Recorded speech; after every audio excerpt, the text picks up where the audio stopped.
Welcome back to our podcast. I'm the Disturbed Southern Belle. And I'm the gentleman. We're going to be continuing on with our Outlaws from Around the World series, and this week we're going to be talking about Butch Cassidy. And, of course, if we're talking about Butch Cassidy, we also have to talk a little bit about the Sundance Kid. Well, of course, like I said in the last episode, or one of the last episodes, you can't talk about one without the other. Right. They're intertwined very heavily, so, yes, we're going to be kind of mentioning one, but we're going to be focusing mainly on Butch. So, Butch Cassidy was born Robert Leroy Parker on April 13th, 1866. He later went on to become a train robber and the leader of a gang known as the Wild Bunch. Well, that's an accurate description. Right. Now, they were pretty wild, so he's not too far off on his description of his gang there. So we'll talk a little bit about his early life. So on April 13th, 1866, the first of 13 children was born to Maximilian Parker and Anne Campbell Gillies. 13 kids. Woo! That's rather impressive. That is. Well, at that time, though, it's not that unheard of because there wasn't really a lot of birth control and stuff either available. Fair enough. So, but anyway. So they named the boy Robert Leroy Parker, and Maximilian, he had arrived in Salt Lake City sometime in 1856 when he was around 12 years old. His family had converted to the Church of Jesus Christ of Latter-day Saints before they left the UK. So his parents were from the UK, and both his parents' families had converted to the Church of Jesus Christ of Latter-day Saints before they immigrated over, basically. So he was raised sort of in that church, like a Mormonish type upbringing a little bit. So his mother had immigrated with her family when she was 14, and her parents met and were married in July sometime in 1865. And then they lived on a ranch near Circleville, Utah. Now, supposedly, this is even supposed to have been where he was buried at. And there's a lot of controversy about that, and we'll get to that at the end. But anyway, so as a teenager, Parker ran away from home and found work as a dairy ranch. So he was like a ranch hand working, I don't know, I guess helping milk cows, do, clean stalls, whatever kind of stuff. So while working there, he became friends with a cattle thief who was named Mike Cassidy. And he, of course, then sort of taught him the tricks of the trade, so to speak, right? So he then moved around, working on like several different ranches. He even worked briefly as an apprentice for a butcher. And this is how he got his nickname, Butch, for butcher. And Cassidy came in honor of Mike Cassidy, his mentor. So makes sense. That's how he got it. Was Butcher, and then it kind of shortened to Butch, and now it's Butch Cassidy. So that's how he got his nickname. If for anyone was wondering, because I was kind of wondering myself when I always wondered, because, like, where did that come from? Yeah, I never really heard it before either, so. Right. So we'll talk a little bit about his criminal career. And, of course, he's an outlaw, so he probably had just little piddling things going on. No big deal. But actually, his first crime was surprisingly minor. So sometime around 1880, he had gone to this local clothier shop, which I guess back in these days was kind of like sold all kinds of stuff. It's kind of like more like a general store than just like a clothes store. But when he got there, it was closed. So he breaks in the store and he steals, of all things, some pie and a pair of jeans. Well, that's an interesting combination. However, he leaves an IOU promising to pay on his next visit. So the store owner comes back, finds the IOU, and this leads the owner of the store to press charges, but he was later acquitted by a jury. So I don't know. Was he going to come back and pay? I don't know. Anyway, he goes so far to leave an IOU with his name on it. I would assume he was going to come back and pay. Right. Otherwise, why leave the IOU? Exactly. So anyway, so then he goes on. He continues like as a ranch hand work until around 1884, when he then moves to Telluride, Colorado. And it's kind of thought during that time that he might have been actually taking some stolen horses, transporting stolen horses sort of thing. Yeah. It might have been what he was doing during this time. Not 100% sure because nobody really knows. He was kind of moving around a lot. So sometime in around 1887, he met a man named Matt Warner who owned a racehorse. And together they raced the horse at several events, and then they would split their winnings. So there for a while, he was even a racehorse rider. So why not, right? So on April 24th, 1889, Cassidy committed his first bank robbery. He, along with two of the McCarthy brothers, robbed the San Miguel Valley Bank in Telluride, and they made away with around $21,000, which would be around $735,000 today. So not bad. Pretty almost $1 million, So yeah, not bad at all. So then sometime in 1890, he purchased a ranch near Du Bois, Wyoming.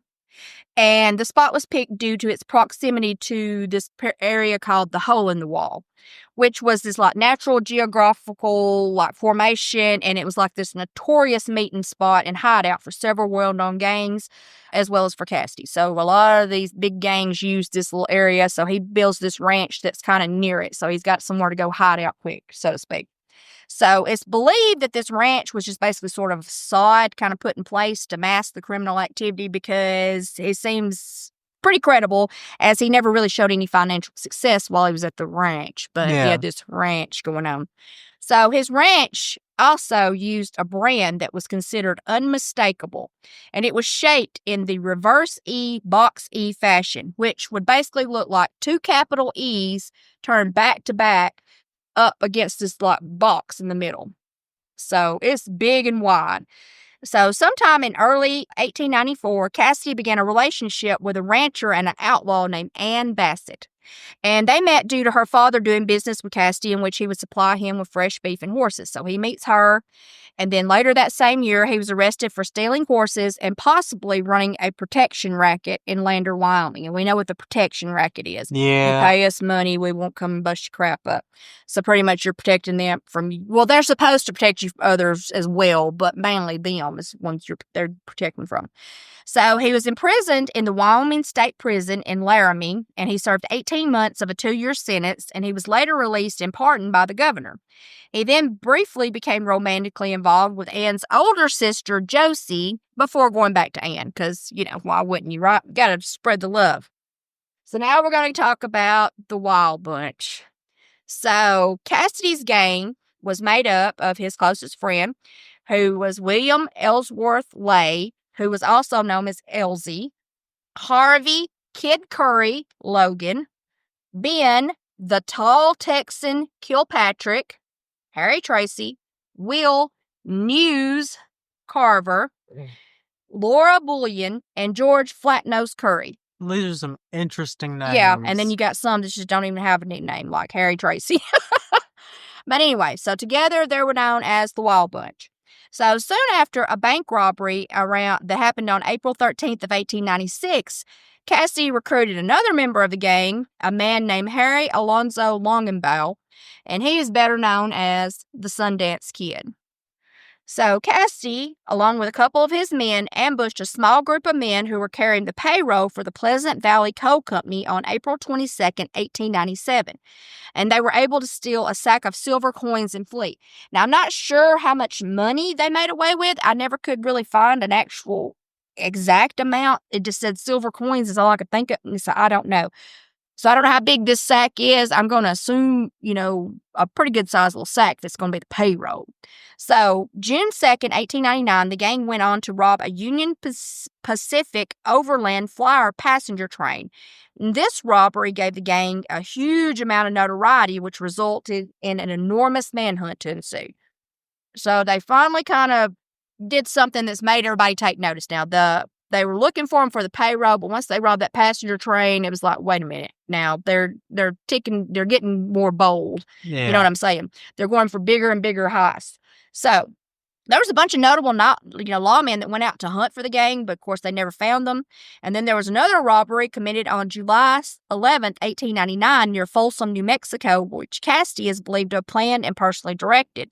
A shootout broke out during the robbery, which led to Lay, which was Cassidy's closest friend, shooting and killing Sheriff Edward Farr and Henry Love, and this led to him being convicted of murder and sentenced to life in prison at the New Mexico State Penitentiary.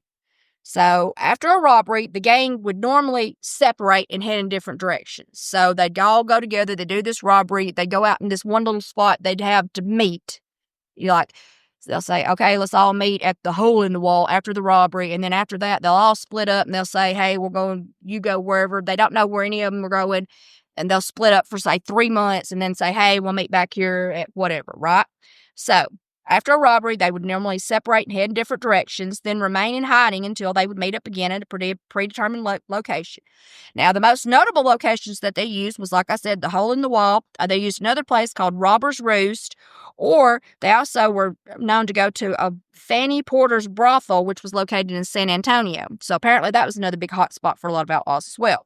So In 1899, Cassidy made a plea for amnesty because I don't know why all these outlaws, but they all going for the amnesty after they've done their little crimes. Yeah, that's a pretty common thing, apparently. It is, apparently. I didn't realize how common it was, but it is.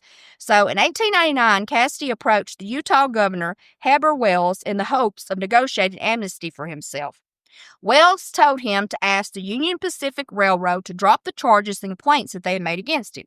So the Union Pacific chairman, E.H. Harriman, he attempted to meet with Cassidy through Wells to discuss the situation. However, on August 29th, ironically enough, my birthday, 1900, not 1900, but August 29th anyway, Cassidy, along with other members of his gang, robbed the Union Pacific train number 3 outside of Tipton, Wyoming, which broke an earlier promise Cassidy had made to the governor and effectively thwarted his chances for amnesty. So, what was even the point of this?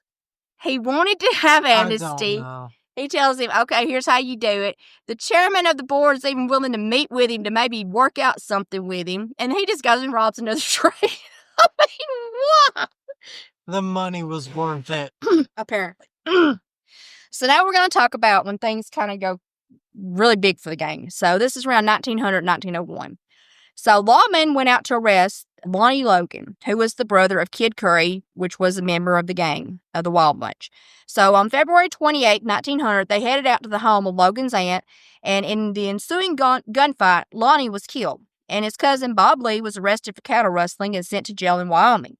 So then, on March 28th of the same year, George Curry and News Carver were pursued by, I don't know why they called him News, but anyway, I guess he always had the news. They were pursued by a posse after they had used money that they had obtained in the recent train robbery. So they had these special bills that they had that were marked or something, these notes or something that were different, and they tried to use it, basically. So the posse was able to find the two men in a shootout, again, of course, in which 2 deputies were killed, and Curry and Carver, of course, evaded apprehension. And then on April 17th, Curry was killed in a gunfight with Sheriff John Tyler and Deputy Stan Jenkins of Grand County, Utah. Then, on May 26th, Kid Curry saddled up and rode into Moab, Utah. While there, he killed both Tyler and Jenkins as revenge for the deaths of George Curry and Lonnie.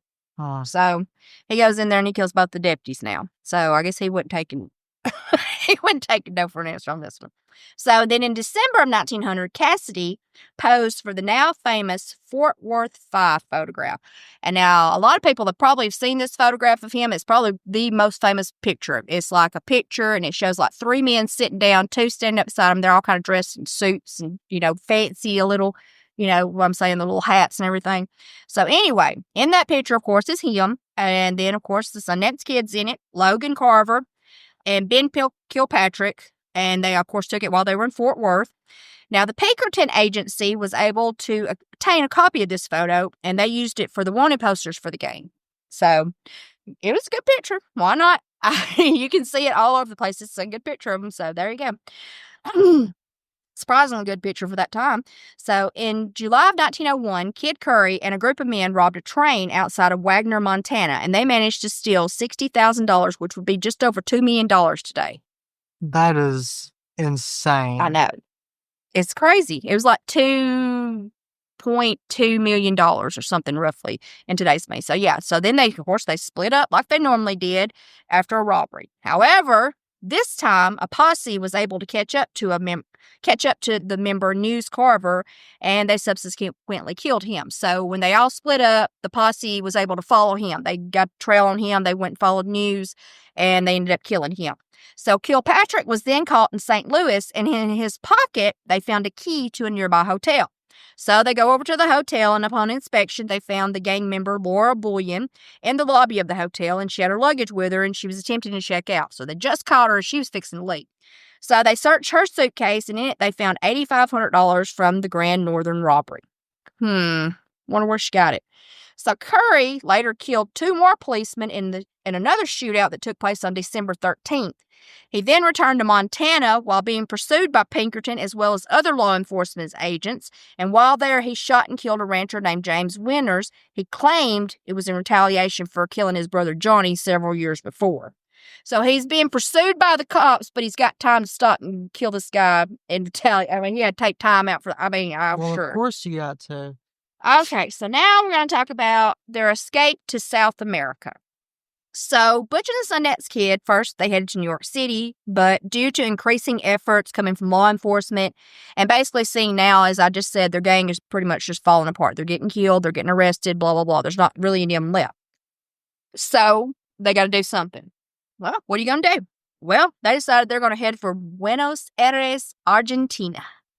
They also brought along the kid's companion, who's known at, her name is Etta Place. So it's like, I don't know if she's supposed to be like his girlfriend or something, just a companion. I don't know.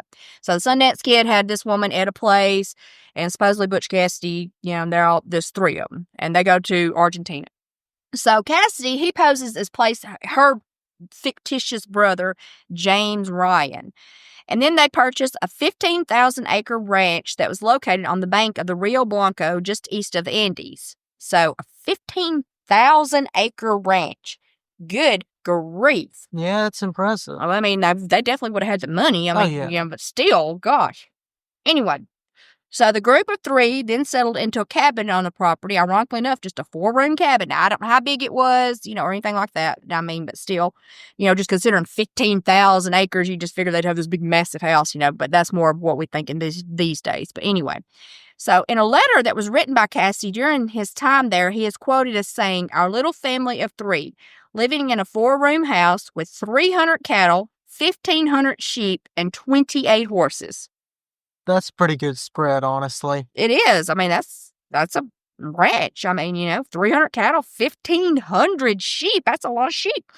So, on December 14th, 1905, 2 English-speaking outlaws held up a bank in Rio Gallegos. Wonder who they were.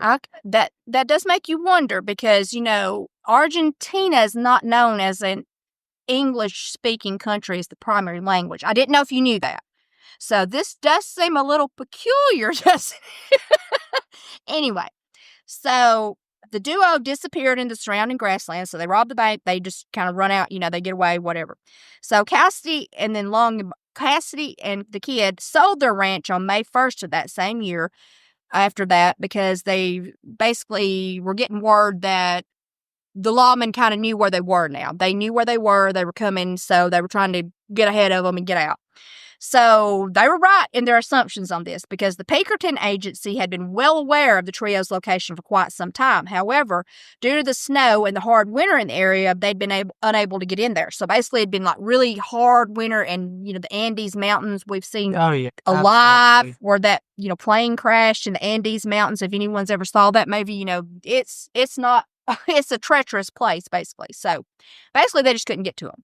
So a man by the name of Edward Humphrey tipped the group off to an upcoming invasion, and this led the group to just go ahead and they headed north. So by the end of 1905, Cassidy, alongside with Longenbaugh, Place, and another unknown male associate, they went on to rob another bank in Villa Mercedes. They then fled across the Andes to reach the safety of the neighboring country of Chile. So they go on, they rob another bank, and then they take off, and they're going to Chile. So Place, she finally decided that she just had enough of this life on the run. She was tired of this, all this. That wasn't what she signed up for. It was supposed to be, they were supposed to go down there and settle down. But that's not what's happening. So on June 30th, 1906, Longenbaugh, he takes her back to San Francisco, California, and leaves her because she doesn't want to do it anymore. So during the time that he was gone, Cassidy stayed behind there in Chile or Argentina area, wherever they were at during that time. There's different areas in that area. Yeah. And he decided to assume the alias of James Santiago Maxwell. Because, why not, right? He also began honest work. He started working at the Concordia Tin Mine, which was in the Santa Vera Cruz range of the central Bolivian Andes. Now, what he basically did was he was what I read was he was like a security guard of sorts kind of thing. He would protect the payrolls and stuff like that, protect the workers and different things. So the kid, he returns back and he joins him at the mine, and they both start becoming guards, basically. They both take up jobs as guards of the company's payroll and whatever. Then they stay there for a while. Then they later travel to Santa Cruz sometime in late 1907 in the hopes of, again, becoming ranchers. Because, why wouldn't they, right? They've had such luck at ranching. I mean, I guess, whatever. So now we're going to talk about the death.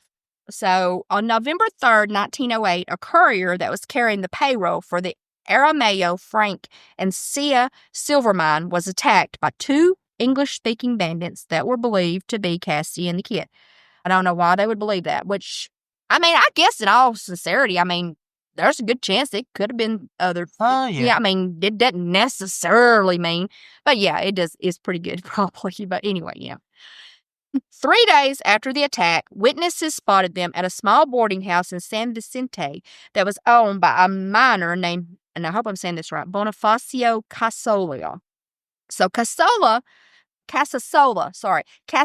soon became suspicious of the men when he discovered that they had one of the mine's mules in their possession, which was evident by the brand on the animal. So, oh my God, right? Why would you? They just couldn't keep straight. Yeah, don't carry the freaking mule with the brand or whatever. Okay, so this led him, of course, to go to a nearby telegraph office, and he sends word to the Abaroa Cavalry, which was stationed nearby.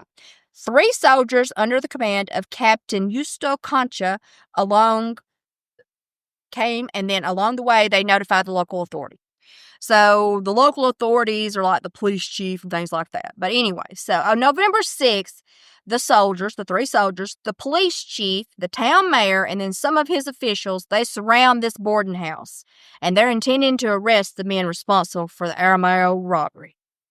The mayor. I don't know why that just struck me as slightly comical, but okay. I don't know. You just don't hear about the mayor going out on a lot of arrests. But no, you do not. Anyway, so as the group of men approached the house, the men inside opened fire, killing one of the soldiers and wounding another just right off the bat. So, of course, this led to a shootout, which lasted for several hours that's supposed to went on into the next early morning, and everything.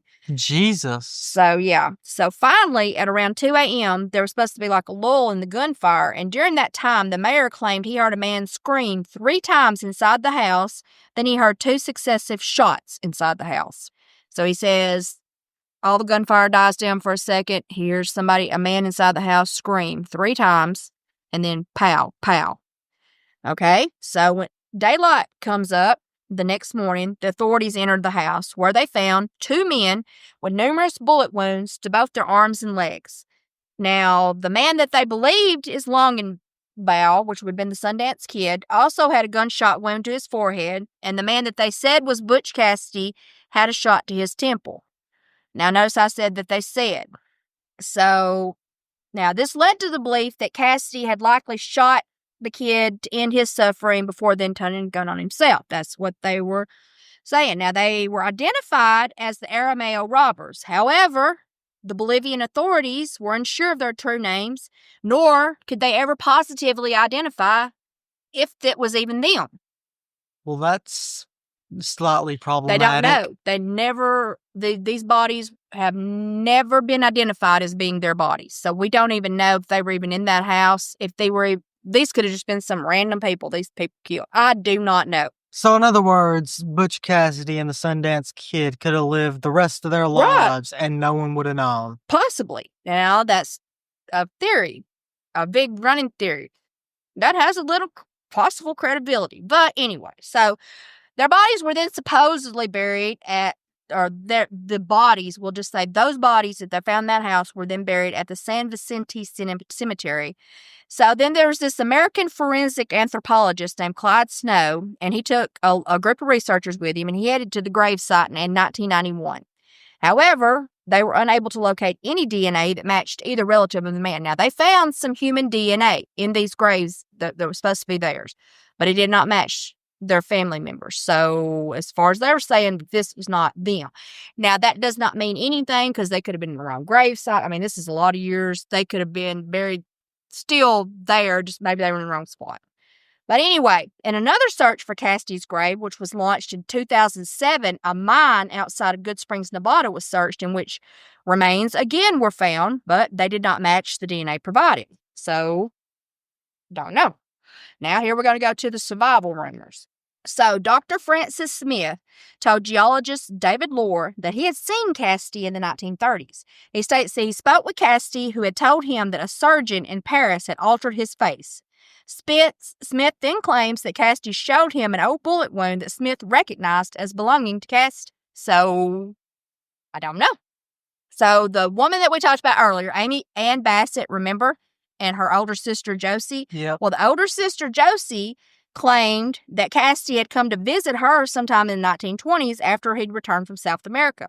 She then said that he had died somewhere in Johnny, Nevada, approximately 15 years later. Don't know. So residents in Circleville, Utah claim that he came back to the town numerous times over the years to visit his family because his father and everything still lived there. And they also claim that he worked in Nevada until his eventual death.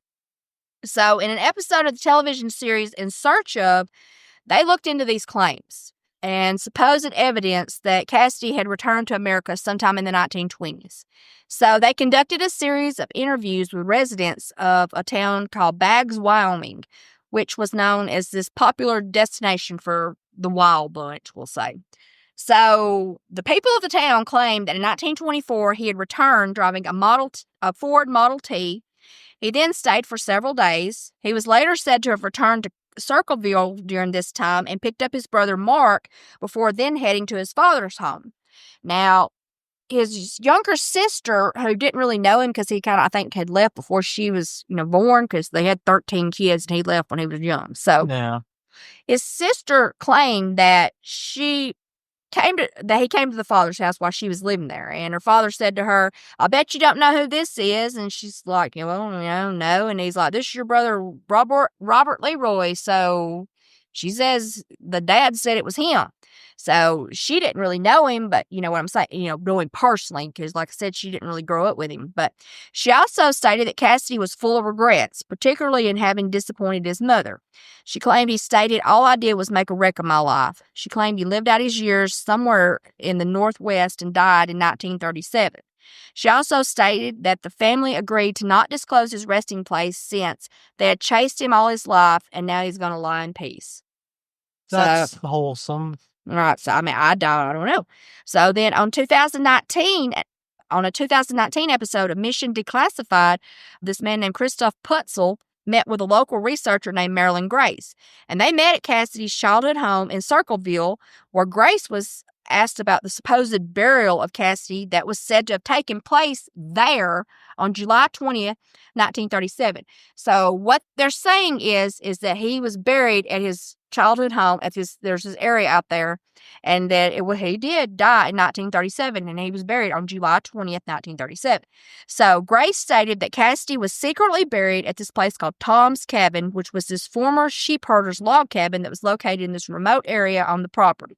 So she further explained the spot was chosen as it was a favorite fishing spot for him and his brother. So it's supposed to be like near this little creek area and stuff. I guess kind of pretty, a nice place, to have a gravesite or whatever. She also claimed that a neighbor by the name of D. Crosby actually witnessed the burial. And he spoke with another neighbor who said that they had witnessed the family as being dressed in what looked like funeral attire on the day of the supposed burial, heading out towards that way. Now, nobody actually saw him other than this one person who said they saw the burial. I don't know. So they went to the cabin, and the other side of the cabin was dug up, and 2 bones were discovered and identified as being a human spinal bone and a human toe bone. Just a part of the toe bone, wasn't exactly sure which part. So the bones were then sent to a forensic scientist, Susanna Ryan, at Pure Gold Forensics in Redlands, California, to test the bones. However, there was not enough DNA present to create a profile. I don't know. So it's thought that perhaps Parker's family found out that the burial site was not as well hidden as they thought it was, and that they had maybe exhumed the body to keep people from finding him or whatever, and had left those 2 little pieces of bones behind, but that was him. So I don't know. That's a fair presumption, honestly. Actually, it is, because, there's really nothing to really point to the fact that they died there, because, that could have been anybody. We don't even know that it was, American people. You know what I'm saying? Wait, I don't know. We don't know. And they shot that place all to heck and back, you can imagine. Oh, yeah. So, absolutely. But it's very interesting. And that ends the tale of Butch Cassidy. But he is a cool dude, man. He's a good one. Very interesting. So we'll be continuing on with some more Outlaws of the West. Don't forget to like, follow, and subscribe. And don't forget to stay disturbed.